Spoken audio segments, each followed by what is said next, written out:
After moving aboard, leaving the Solent and sailing overnight for the first time, we arrived in Cornwall and prepared for our passage to Scotland. We knew that we'd thrown ourselves in at the deep end by sailing so far so soon, and we were ready for some surprises along the way. But on our passage north, Delfino was going to throw a few more curveballs at us than we expected. Okay, stop!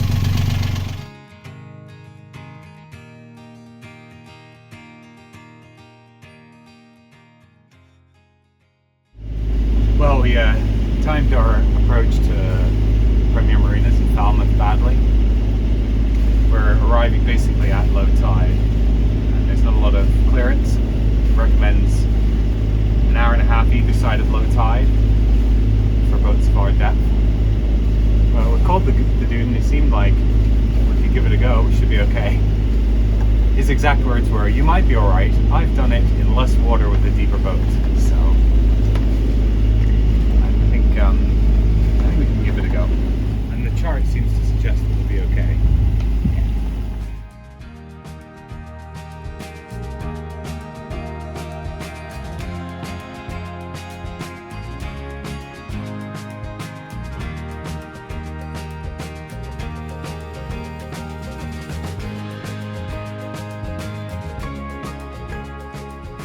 We stayed in Falmouth for a few days, exploring and preparing to continue our journey. We really enjoyed Falmouth. If we didn't have a deadline, I think we'd have been tempted to stay for longer. But we were due to meet my family in Scotland in just over a week, so we had to set sail. They say the most dangerous thing aboard a boat is a calendar, and we were very aware that we were taking a risk by making such a long hop so soon when we were inexperienced and unprepared.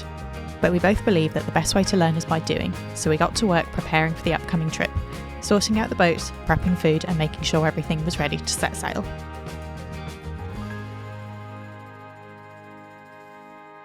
We were planning to sail almost 400 nautical miles to Troon in Scotland. We were expecting that this would take us about 4 days. The weather forecast was looking perfect, with 15 to 20 knots of wind coming from the south for almost the entire passage, but we'd scoped out some safe harbours along the way just in case we needed to stop sooner. So although we didn't entirely feel it, we were ready to go.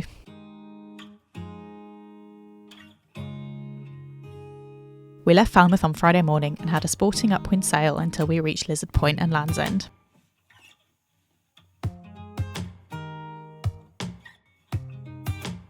Just rounding Lizard Point. How you doing, Laura? Bit green. Bit green? Yeah. Otherwise, having fun? Yeah, otherwise it's good. Sun's shining, we're doing 6.9 knots. Beautiful scenery at Land's End. Got the bird book out again. There's been so many birds. Just see what we think of the guillemots and flying all together. So cute. Another giant grey seagull over there. So yeah, getting into the middle-aged habit of bird watching and loving it. We'd been much more careful about timing the tides for this passage, and we made good time to Land's End. Despite some bumpy seas as we went around the points, spirits were high on board as we got used to passage life.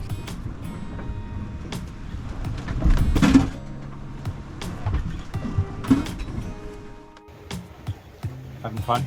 I'm just trying to wedge everything back in the cupboards. First dinner underway, a pasta bake that I made yesterday and I've reheated in the oven. We've got cheese sauce, roasted butternut squash, spinach and pancetta. What do you think? It's delicious. Never eaten underway like this before. So the shackle that holds the bottom of our Genoa down has fallen off. So Stu's gone up front to try and tie it back down to make sure that it doesn't flap around too much or rise up. Unfortunately we don't have a spare shackle for it. But because we're going downwind now, hopefully this shouldn't be too much of a problem.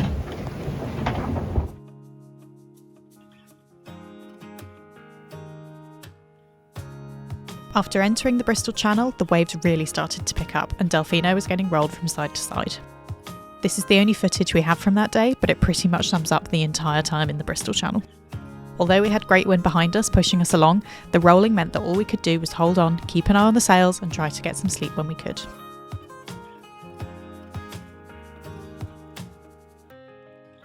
Finally, we passed St David's Head and reached more sheltered water.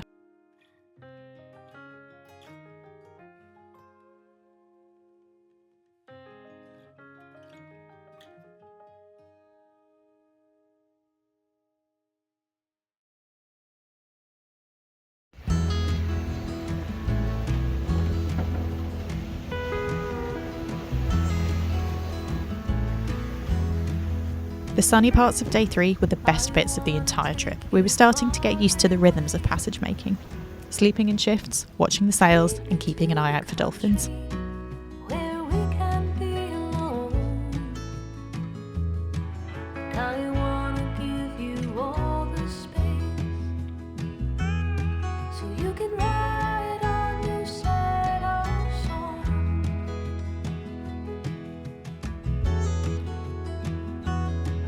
This land cannot live without the rain.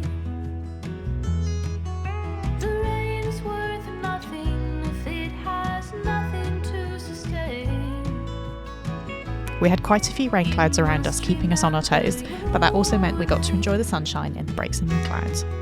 And write a new set of songs. You can play the piano without crying. Oh, it's hard to keep this still. Day 3 of the passage. It's been wet and rainy and horrible, but the sun's come out and there's some beautiful birds. What are we doing, Laura? Put me on the spot just after I've woken up from my nap. Apparently we're in a bird sanctuary now. Stu's just seen some puffins and there's flocks of guillemots that keep landing on the water and then like flying around the boat, being very cute. And it's suddenly sunny when it has been raining all day, so all of our wet weather gear is drying in the cockpit.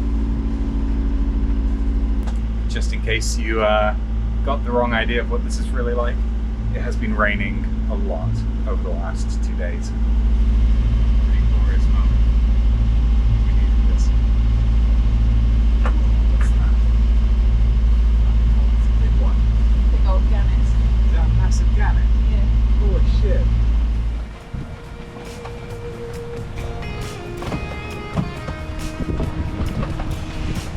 Funny how quickly it can go from being like benign, chilled out, Yeah.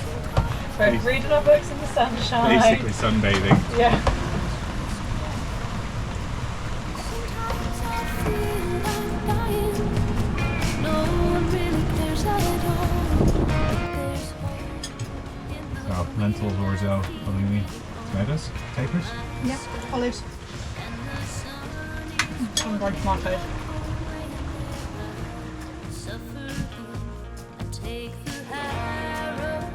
As we approached the Isle of Man, the sun set and we got ready to start our night watches. The wind died, so we went to turn the engine on and we got an unpleasant surprise. Okay, stop! This is our propeller shaft. It attaches to the engine on the left via the transmission or gearbox and goes out through the hull on the right, where we have a black rubber seal to prevent seawater from coming into the boat. It doesn't usually make this horrible noise. So we spent the next 4 hours trying to diagnose and fix the problem, while drifting closer and closer to the Isle of Man. You're probably getting a bit bored of staring at our prop shaft now, so here's present day Stu and Laura to talk you through what happened. So at this point, we were without engine and without wind, completely adrift in the Irish Sea. Personally, I was totally exhausted after the last 3 days and sort of very little sleep in that time. And at that moment, it felt like this was a problem that we weren't going to be able to solve. This was absolutely my worst case scenario.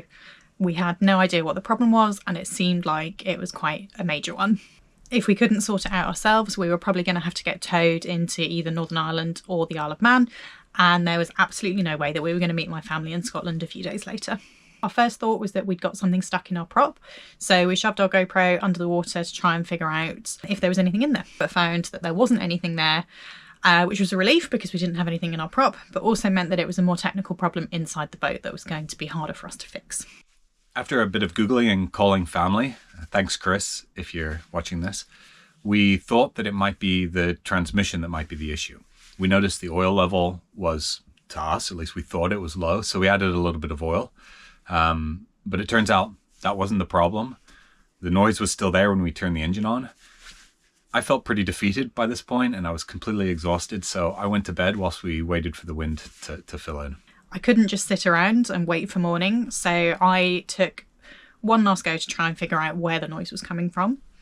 I really carefully put my hand into the engine bay and felt all of the parts that could potentially have been making the noise to find out which one the noise was coming from. And then at least I thought, oh, well, I'll have more. I'll be able to Google exactly which the right bit is to try and work out what the problem is and what we can do to fix it. It turned out that it was our shaft seal that was making the noise, and that was actually the simplest thing to diagnose because there's no moving parts in it and it's very straightforward. It either needed fully replacing, which we wouldn't have been able to do while we were at sea, or we needed to get some more water into it because it's water lubricated and you do that by squeezing it.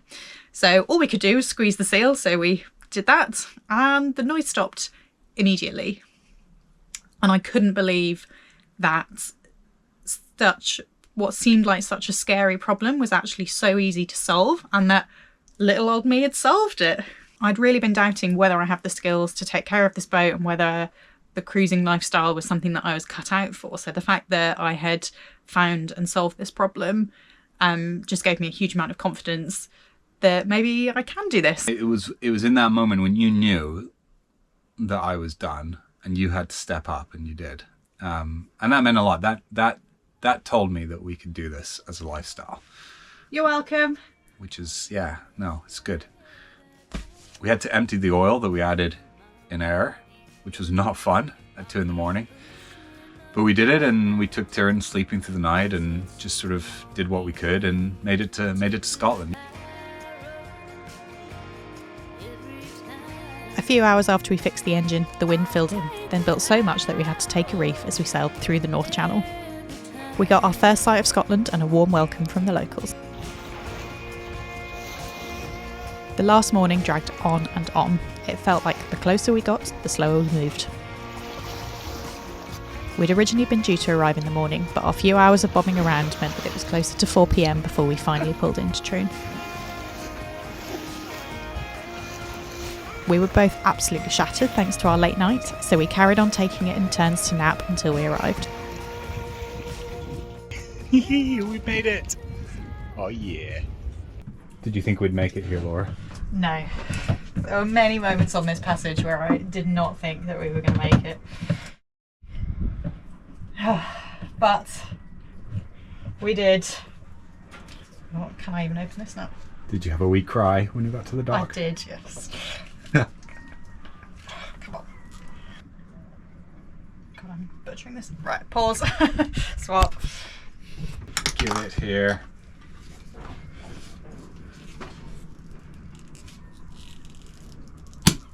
Woo! Let's drink.